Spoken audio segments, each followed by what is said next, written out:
While we were in Ireland, we got to tour 9 different gardens in the first 2 days of our tour. You've already seen the Helen Dillon Garden, and later on we'll be visiting Powers Court. But here's some information about the other gardens that we visited. This garden is Corke Lodge. The house was built in the 1820s to designs by William Farrell as an Italianate seaside villa. A Mediterranean grove was planted with a cork tree as its centerpiece. In the remains of this romantic wilderness, the present owner, architect Alfred Cochran, designed a garden punctuated by a collection of architectural follies salvaged from the demolition of Glendalough House, an 1830s Tudor Revival mansion built for the Barton family by Daniel Robertson, who designed Powers Court Gardens. This is Carmel Duignan's garden. Carmel Duignan, a garden writer and former television producer, has created a beautiful garden in the mild maritime climate of southeast County Dublin. A self-confessed plantaholic, she has amassed an extraordinary collection of plants, from old familiar favorites to plants that are on the cutting edge of tenderness, rarity, and current fashion. Old and new have been plated together with a flair for artistry, and the resulting combinations of color, shape, and texture produce pleasing and innovative compositions throughout the garden. Our second day brought us to Lamb's Cross Gardens. Patricia and Michael McGuire started this gardens at Lamb Cross in 1989. Patricia is a fanatical gardener and has a real sense of form and color when choosing and placing plants. Michael insists that there are as many red flowers as possible, that the roses must be highly scented, and that there are lots of red berries. Patricia is a keen alpine enthusiast, and there are lots of troughs and alpine beds, as well as woodland plants, roses, herbaceous plants, and a variety of shrubs and trees.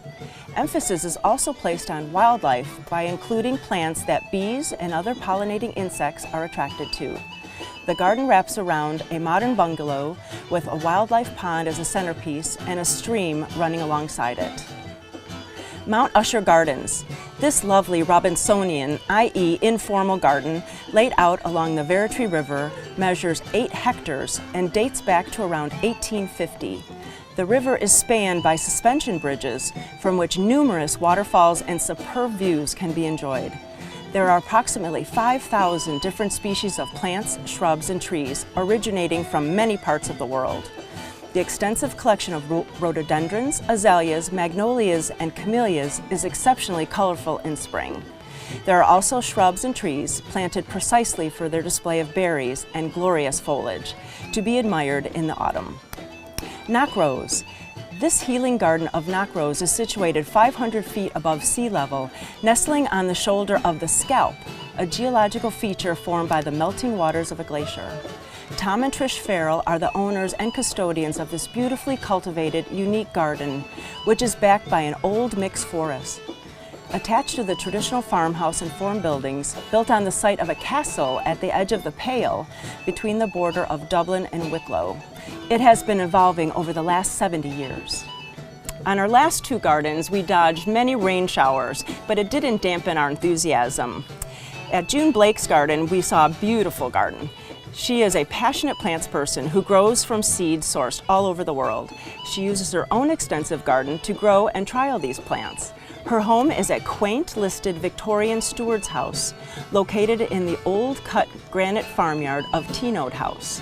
The gardens are surrounded by majestic old beech and chestnut trees, and in this sheltered environment, she grows a unique mix of bamboos, ornamental grasses, and perennials. Many of these plants are for sale in her nursery. Hunting Brook is right next door, and it's June Blake's brother, Jimmy Blake's garden.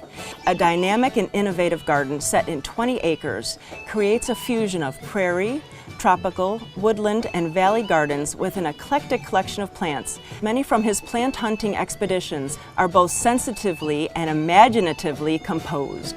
The garden offers something for everyone, from lazy woodland walks through the ancient glacial valley and through the remains of a 7th century ring fort, where an extensive range of woodland plants are grown. The garden is experimental, exciting, and constantly changing. As you can see, we visited a wide range of gardens and enjoyed every one of them.